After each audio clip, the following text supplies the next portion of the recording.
philanthropic fantasy portion of the Friday or Wednesday football feast equation. All season has been called IHoP in honor of Paul, as in Paul Charchian, a fantasy football, very identifiable person with fantasy football, but also the co-host of the Friday Football Feast for a decade and a half.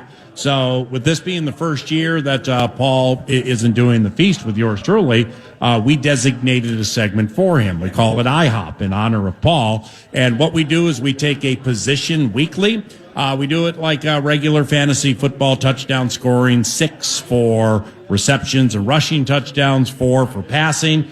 Actually, 2 for safeties. Nordo sniffed out something from last game that absolutely plays into the equation. 2-point conversion. Yeah. 2-point conversion. Thank you. Not safeties, 2-point conversions. And we've done it all season. And fantasycares.org approached us within the last month and said, we want to give $50 for every point that you guys amass to the charities of your choices. Fantasycares.org. Support them if you can. They very, very cool and very kind out of nowhere to do that because the total right now is $8,600. Wow. That's going to charities. And then Chris Finch, coach of the Minnesota Timberwolves a few weeks ago, opted to match whatever total I finish with because Second Harvest Heartland is my choice and he's on the board. So that's an additional $3,300. We're at $11,800 right now, ladies and gentlemen, for charity. So awesome. Second Harvest Heartland right here. Feed My Starving Children for Nordo. And the Kyrie Jackson Foundation for Alec Lewis. And after James Cook had a couple of touchdowns last game, I have 66 points. Alec Lewis has 60. Nordo has 46. So fantasycares.org is putting up $50 per point, and we still have 2 to go. Fantasycares.org, thank you very much. And we are on to tight ends this week. Nordo selects first. It's touchdowns only. It was the scoregami last week as we generated 4 touchdowns and a 2-point conversion. Young Alex selection of Saquon Barkley had a touchdown and a 2. So that bumped him up to 60 points. Nordo, your tight end, and why? Yeah, I really, really want to take George Kittle. But this ankle thing is going to drive me nuts all week. Man, he looked good the other night. He was unbelievable. He even had 2 more catches for like 30 or 40 yards after he got the ankle. So, with that said, however, I'm going to take Brock Bowers as he has, I think, let me see, 2. He's got 4 touchdowns in his last 5. 4 touchdowns in his last 4, excuse me.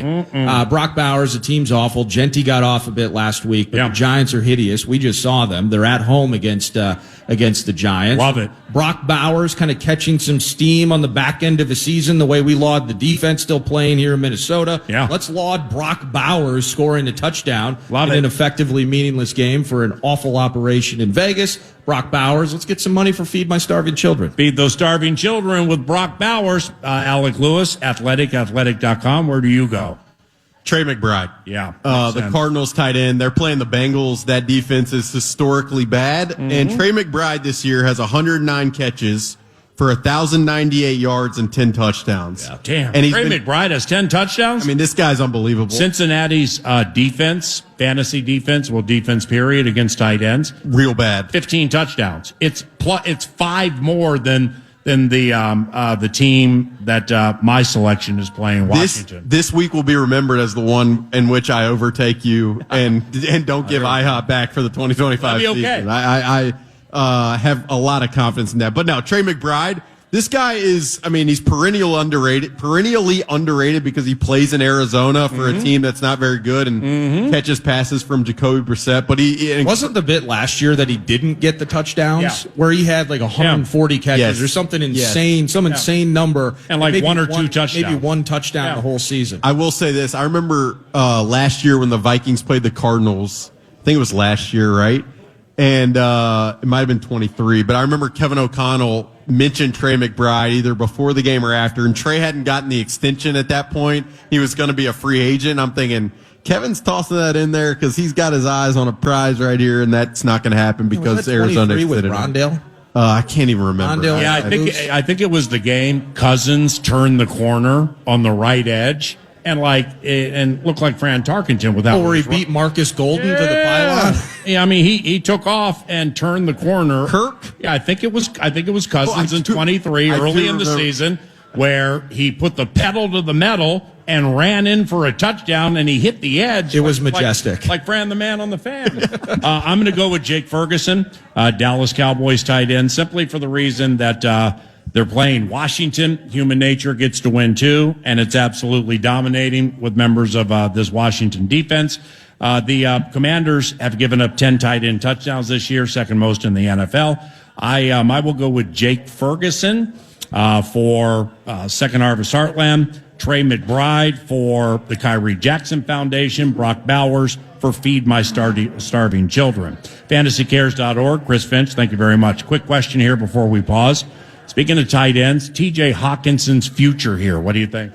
Well, first of all, I'm not sure if he's going to play tomorrow. He was DNP on Monday in the estimator report, DNP yesterday in the estimator report, has a shoulder injury. And it's a good question as far as his future. His contract is pretty sizable. Believe it's the second biggest cap number for 2026 among all tight ends behind David Njoku. Everybody in this room and everybody driving around listening, and whether they're listening on the iHeart app, they know that TJ Hawkinson's production does not match being the second highest cap number. What about Harold Fannin Jr.? Among tight ends. So, I mean, you know, whether it's a pay cut or whether it's him just getting cut at the end of the season, that's probably where my mind goes with that one. And then that would create another hole, really, for this roster of what they would do at tight end, whether it's via the draft or free agency. There are some names out there, but you don't envision maybe being favored the idea of at least pulling a lever and altering that number? I mean, potentially from a pay cut standpoint. I mean, he does know the offense, but because I just think part of the 2.5 games with J.J. McCarthy, and I'm not trying to challenge anything you're saying. I love seeing TJ come on a little bit. Now, it's not to the degree he's getting. Let me have this. Yeah, 15.4 is his base salary next year. We got signing bonuses and things. That's big. That's a massive freaking number for TJ. And last year we were celebrating in a Rams game with 9 sacks, and we're getting ousted at a neutral venue against the Rams. We were celebrating. Hey, TJ finally got a touchdown last year. So it's been so diminished and just not good enough. But there was a connection there. I just felt like that element of our offense that we've been begging for, we kind of started to see. So if there was like a pay cut in the mix, I wouldn't mind that. Yeah, potentially. I mean, I would say with TJ, he's much more of the pass catcher than he is the run blocker type. But even me saying that, I mean, some of the production this year is just a byproduct of how much he's had to chip and help the offensive line, given all the offensive line, all of the numbers of offensive line combinations that they've had to use this season. So, 12 million of them. I mean, it's an interesting one for sure. He definitely is a bigger target for a guy in J.J. McCarthy whose ball placement can be inconsistent. So we'll see what happens with them. But the cap number where it is just gives them, it's either pay cut or there's going to have to be roster situation. What's your name? Where are you from? Corey from St. Paul. Well, you're officially a lead reporter for the 9 to Noon radio show because Tom Pelissero has reported this morning. He's NFLnetwork.com. Tom, the Raiders are placing Brock Bowers on injured reserve today. So it's Christmas Eve, I guess. Am I allowed to pick again? Oh, yeah, no of choice. course. Of course. I mean, Did that really happen? I know it's a fat L, so let's pick another one. The Raiders have had a good year. Hang on. Take TJ Hawkinson. Oh, wait, he's not going to play either. You know what I'm going to take? What about Ben Urasek? See, this sucks because What about Shane Zylstra? A charity. Minnesota go crazy. He has 0 touchdowns. A charity's on the line. I kind of want Colston Loveland? Yeah, take Colston Loveland. I'm not taking Colston Loveland. What about Britton Strange, I the most underrated What about player in A.J. the Barner? NFL? I kind of want Josh Oliver to Let's do it. He has 4. hit that 6 TD mark. Yeah, he has Hit that 4. fat Take him. What about 250K. Theo Johnson? He might have gotten one of the 4 catches that Jackson Dart completed last week. Okay, this is going to be, you know what I'm going to do? Oliver? I'm going to take tight end Jawan Johnson of the New Orleans Saints. Got it. Terrible. Touchdown That's a against the terrible Tennessee pick. Titans this That week. team's red hot. Oh, yeah, they've got Tyler Shuck. red hot. When's the last time they lost? I don't know. They've won 3 of their last 4. Thank you. I apologize. I haven't watched the Saints a ton of late. Jawan Johnson for Feed My Starving Children. Watch, Kittle's going to play. I'll tell you, we got a Jaguars fan in the house. Yeah. He knows that Britton Strange. Yeah. In fact, you just passed up on Britton Strange. That was tough. Very fair. That'll be a mistake on my part. My brother, thank you for the help there on behalf of the charity. This is 9 to noon, approaching the midway point of the Christmas Eve feast on KFAN.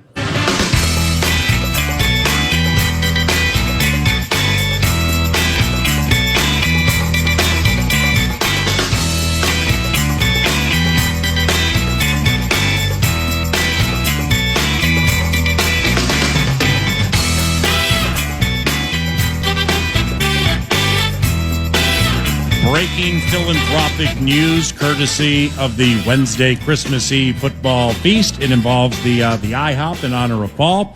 As I mentioned, fantasycares.org is putting up $50 for 3 charities for each point we amass during the course of the year. That number is $11,800 right now, thanks to a match of my points by Chris Finch for Second Harvest Heartland.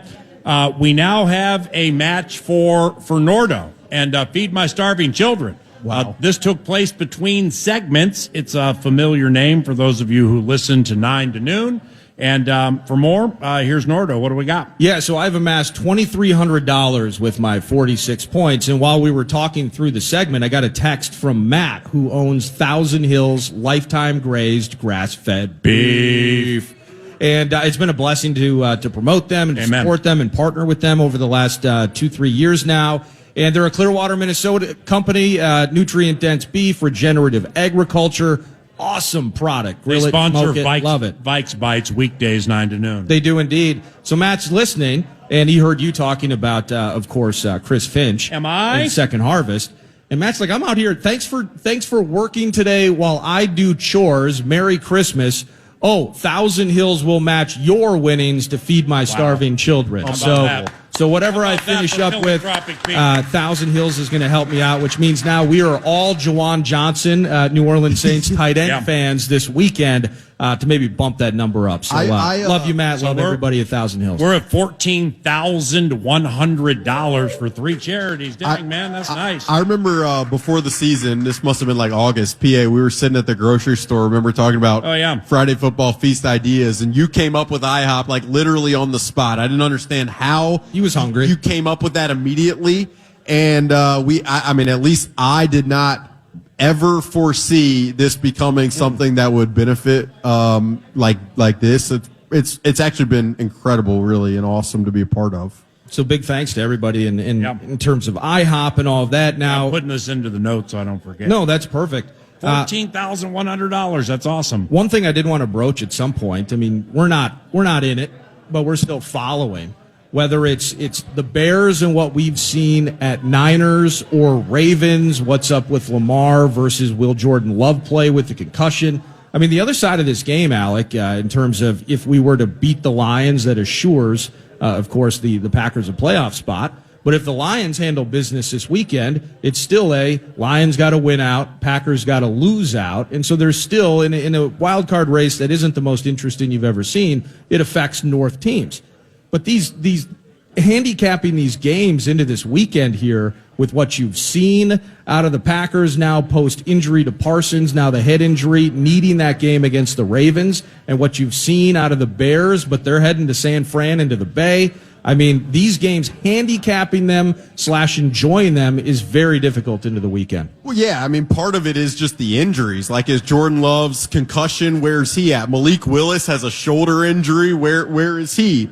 Is Lamar Jackson going to play for the Ravens? And then if not, it's going to be not Snoop Dogg, but Snoop Huntley. So, I mean, you're talking about the Bears, like that game the other night, the night before the Vikings played the Giants was just exceptional. Like I loved watching that game just as a fan of football. I thought Malik Willis played really well in the game. Yeah. And then Ben Johnson and what he's been able to do is beyond impressive. I mean, they run the ball really well behind a great offensive line. The defense, at some point, like the turnovers just become a feature and less just this variance thing. I I view the Bears kind of like the 2022 Vikings, except their quarterback has a little more like ceiling to him.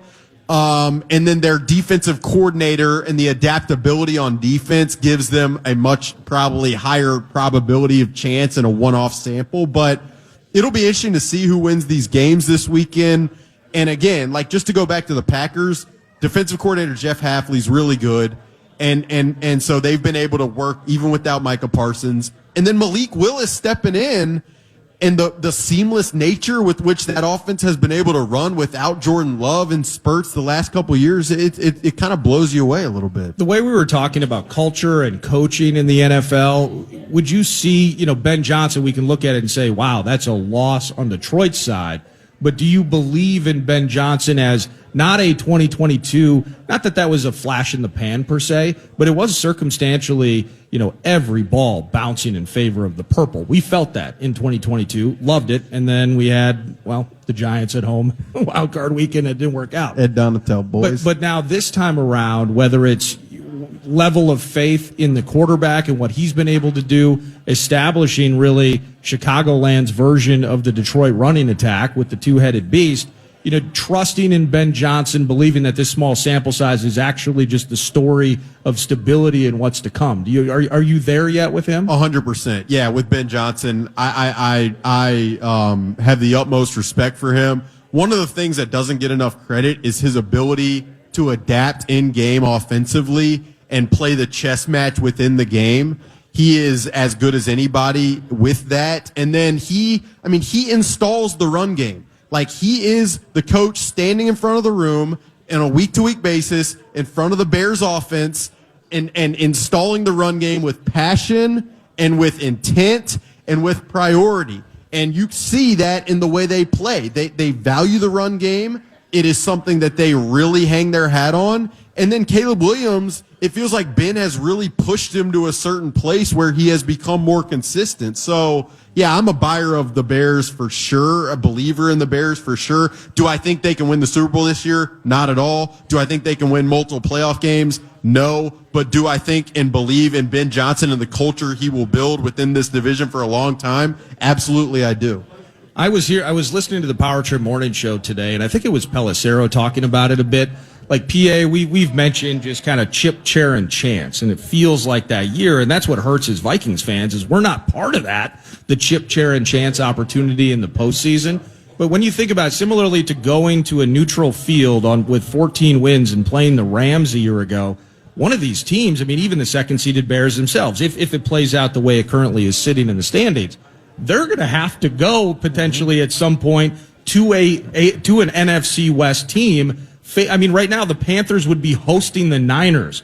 What a freaking kick in the pants to be hosting a playoff game after that grind to get through. And your reward is the Niners. Yeah. Just the muddy nature of this postseason, specifically in the NFC, is it's super fascinating and fun. I think it's fascinating. The audible nature of the complaining about teams with 12, 13, 14 wins having to go on the road round number one. Yeah. Just popped up last couple of years. Everybody seemed to be awfully cool with it until their team was the one that had to go on the road. I think the Niners are going to win the NFC West, and I think that's going to be very intriguing because Seattle's going to bring a good team on the road. The Rams are going to bring a good team on the road. Philadelphia, division champions, they're going to have a home playoff game. They're going to have to win 3 consecutive. Pity the fool who thinks they can't. Yeah. Because they can. And the NFC North, it ended the season, and for a large part of the season, I think it was fair to look at it as the best division in the NFL.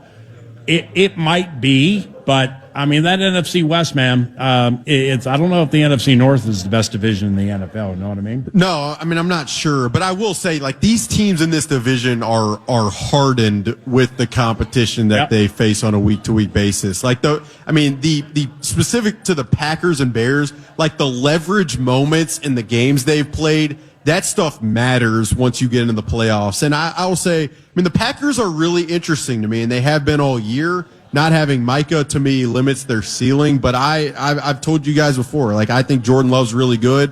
Their offense is really well schemed. So you guys said it's fascinating. I will be just very curious to see how it plays out. The talker from there, and I think it's a fair talker, is despite losing Michael Parsons and despite the injury to Jordan Love, the way they lost at Denver, and Denver's a good team, quality team, and then the way they just lost, Bears quality team. If the Packers don't win a playoff game this year, I wonder, however management is structured there, as a team that's owned by the fans, I just wonder, what they're going to think of Matt LaFleur. Yeah, it's in just all the wins and the sustained success, but then you run into the roadblock. I think that's why I would have to bend the knee to the NFC West when you talk about who the best division in football, and specifically in the National Football Conference, is the getting over the hump. As good as the Lions were, Lions fans going from bags over their heads to thinking about bye weeks in the playoffs, they get absolutely waxed at home in front of their favorite fan base by the Commanders. And you have the Viking situation, sadly, the way it plays out against the Rams. Getting over the hump. McVay's done it. Shanahan needs to find that trophy, but he's done it in terms of getting to Super Bowls. And now new regime, new culture, new era in Seattle. I just think the West at this particular moment, the North might be more competitive top to bottom, but I think the West might be the best division in the bit. The LaFleur, not to cut you off, the LaFleur thing is, if you let go of that guy, you better be finding someone special because, and look. Well, that's always the argument, though. Like, I've heard it, in the college football team. We'll talk with Tanner at 11. It's like if you're going to fire somebody or PJ moves on, who you going to get? If you get rid of LaFleur, as good as he is, who you going to get? Yeah. And I wonder how much that paralyzes people from making, even if it was the right decision. Not saying they should fire LaFleur. I just wonder how that plays into their mindset when they make that decision. And he's obviously, Matt is an interesting personality, and he's very fiery, and he carries himself with a certain amount of air to him without question. I'm saying that in a very Minnesota nice way.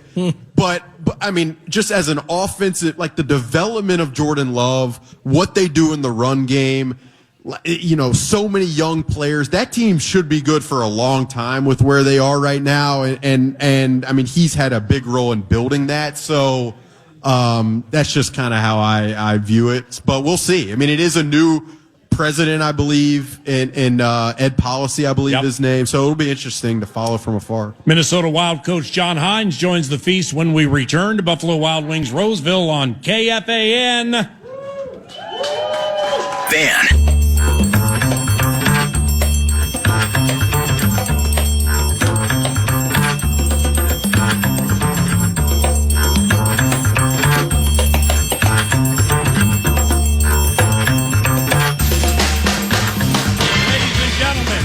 Buffalo Wild Wings Roseville on the Christmas Eve forechecking feast. Can we get a witness? And a raucous round of applause for Minnesota Wild coach John Hynes, who's joining us now via the phone lines. Coach Hynes, it's Paul Allen, Alec Lewis from The Athletic, Nordo the producer, and welcome to the Wednesday forechecking feast. Merry Christmas to you and your family too, Coach Hynes. How are you?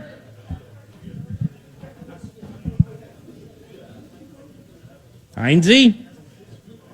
Ba-da-da. 3, 2.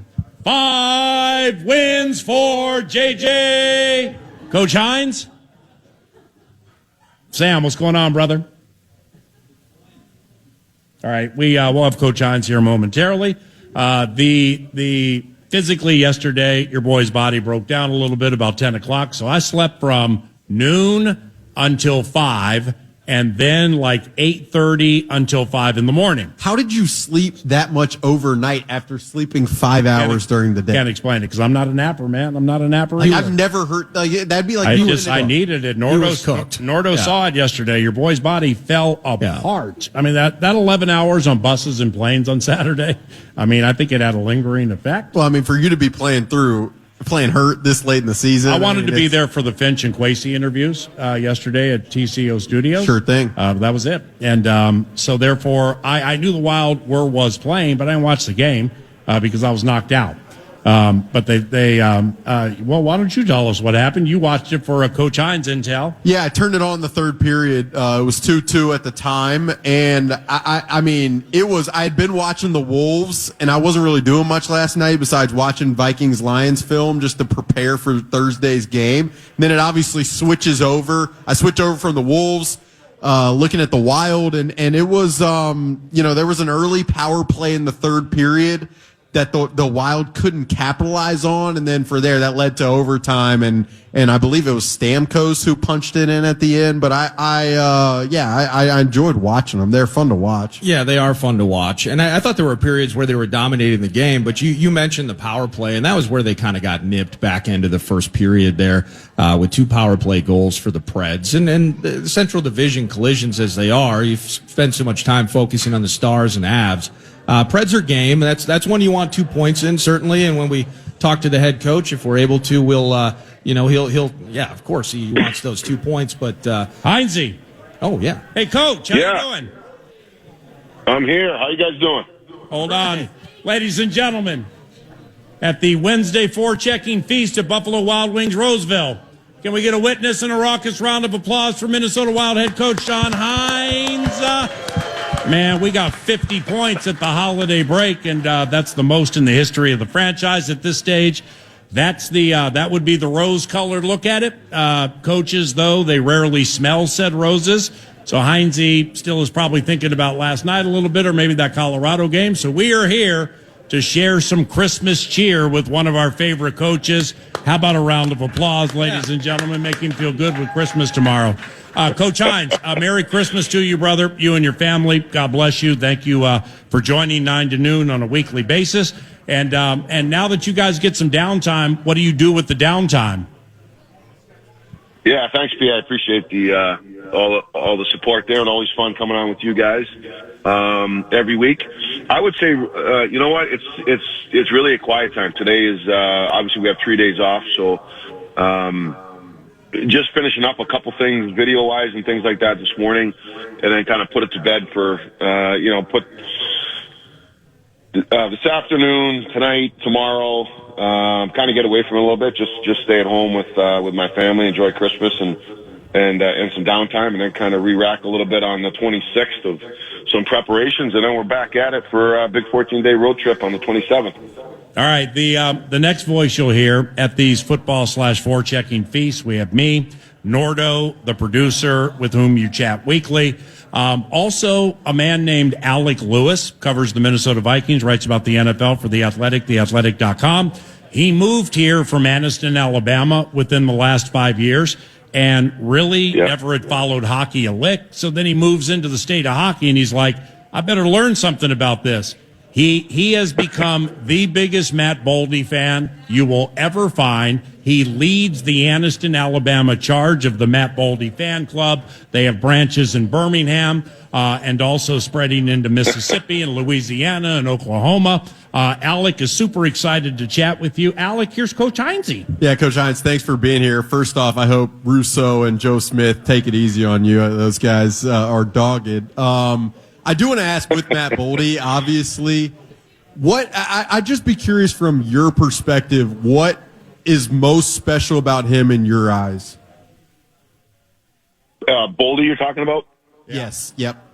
Not Russo. Yeah, you know what, Bowles is, he's a really talented, athletically gifted, player. And what makes him special is he really has a combination of great physical attributes, but he also has great hockey sense. You know, like you have that in any sport: awareness, reads, intuition to be able to play the game. That's what Bolts has, and what he's done is he's really built himself into a very consistent, reliable player. He plays to his strengths, which is a power forward game that has high end skill. He's extremely competitive. So when you get that combination of someone that is, has the physical attributes that he has, combined with a work ethic and a dedication to the game and a competitive spirit every night, you have a good chance to become a real elite player. Hey, Coach, now that we're nearly 3 weeks into having Quinn Hughes as a part of this, or a couple weeks as part of having Quinn Hughes involved, are there things that you're starting to learn about your squad, learn about this roster, how they work together, how they mix together, now that you have added another high-ender into the mix? We know he changes games, but have you seen anything over the last couple of weeks in terms of how you're perceiving some of the other guys in the mix?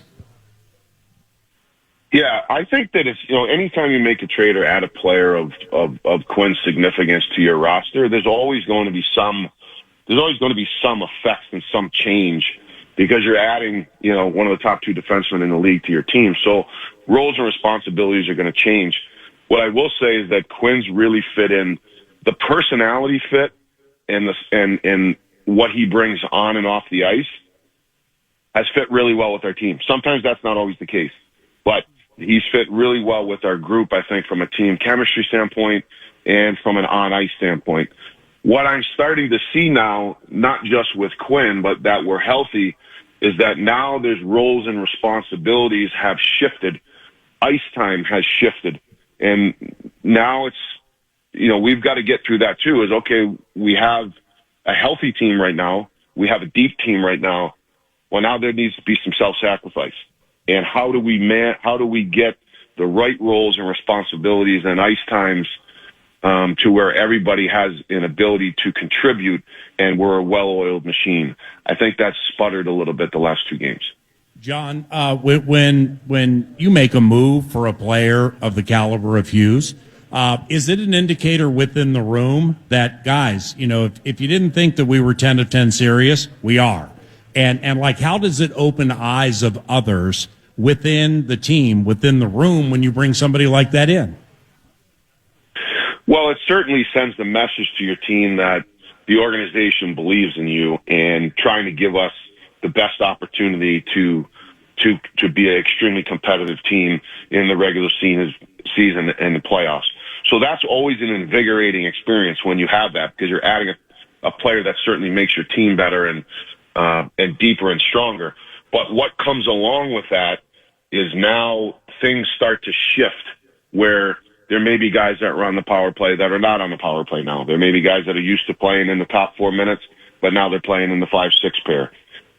So now it starts to come to, you've added a player of significance to your team. It's made you deeper and stronger, but now we've got to find, and the players have to be willing and accepting to play certain types of roles for the benefit of the team. I didn't want to talk about, health and things, but you did bring it up, Coach.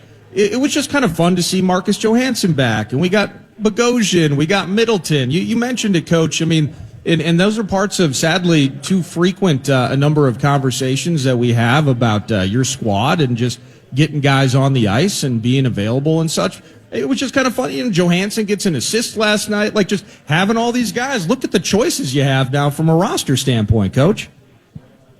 Oh, yeah, it's so good. I mean, it's so nice to have those guys back. And I think the chemistry within the team is very good.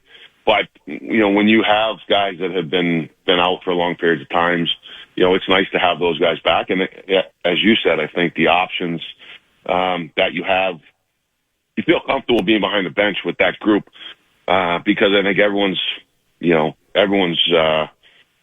I think playing pretty solid right now, and that gives us the ability to play guys in different situations and kind of roll it out a little bit. And we're going to need that, especially coming out of the break. It's going to be, we're going to come out of the break and play Winnipeg, and then we're on a 14-day road trip with quite a bit of hockey. So it's nice that as of now look like we're coming into that with a full group.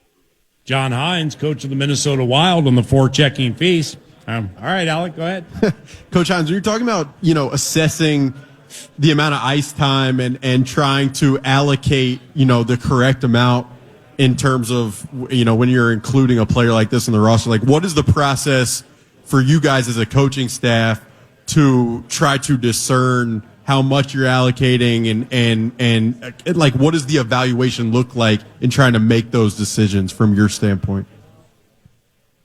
Yeah, I think probably one is really what is the right, the preferable amount of ice time per player for role and situation. That's number one. And then I think, it goes into now. I do think that every game is different. Sometimes the circumstances of a game may dictate that is going to change, and that's just, in-game situation that is game by game that you may have to alter kind of what your plan is depending on what the situation is. You're up a game, you're down, you're chasing the lead. There's lots of special teams. There's a lot of things that come into someone's ice time being varied based on situations, but ideally it's having guys that have roles and responsibilities. What are their 5-on-5 ice time? Who are you going to use on a power play, penalty kill? What's going to happen 3-on-3 and 4-on-4? And then from there, you kind of have your assessments of what you're going to do in each game. Sometimes it plays out like you want. Other times, like I said, the circumstances dictate that some of those things may change. Coach, a few to close here. When you mentioned off last night, clearly frustrated that some of the guys passed up on primo shots, prime shots. Why would that be? Like, it's not why did you say what you said. Why would people consistently pass on prime shots? Sometimes it's just looking for a prettier play, or they feel like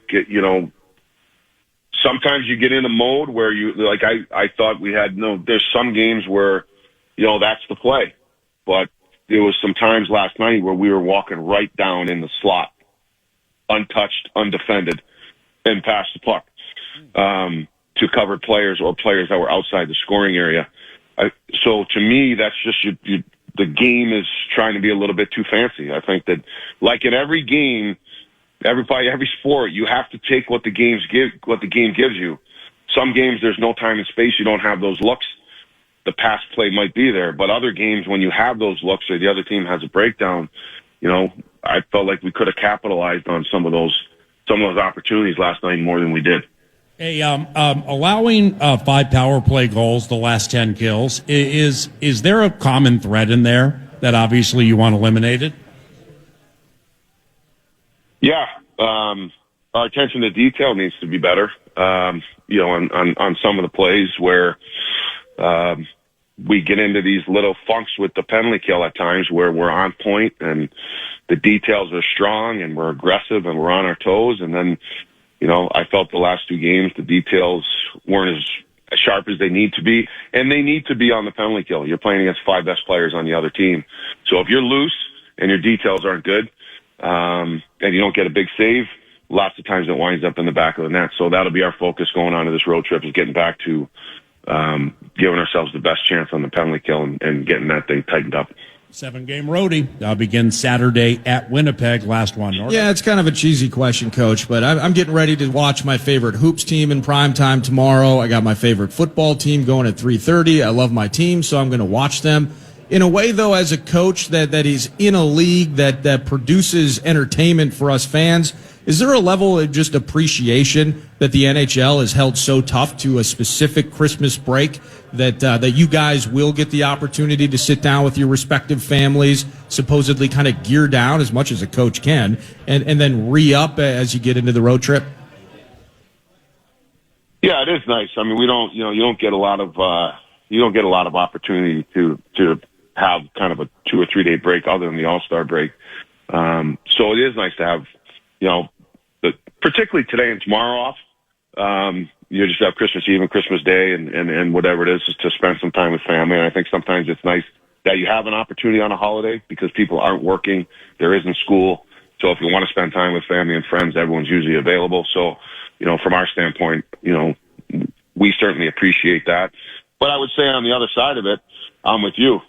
I'll be watching the Vikings tomorrow and lots of football, and thank God they're playing because it's some entertainment. Appreciate you, man. Merry Christmas to you and your family, and we'll chat with you next week after you start that long road trip, okay? All right, thanks for having me. You guys have a great Christmas. Talk to you. Yep. God bless you, man. Thanks. John Hynes, ladies and gentlemen. John Hynes. Hynesy, coach of the Minnesota Wild. Into the final hour. We're going to spend some time with a dear friend of mine and former Golden Gophers quarterback Tanner Morgan, who is here at Buffalo Wild Wings Roseville. Tanner time is around the corner on KFAN.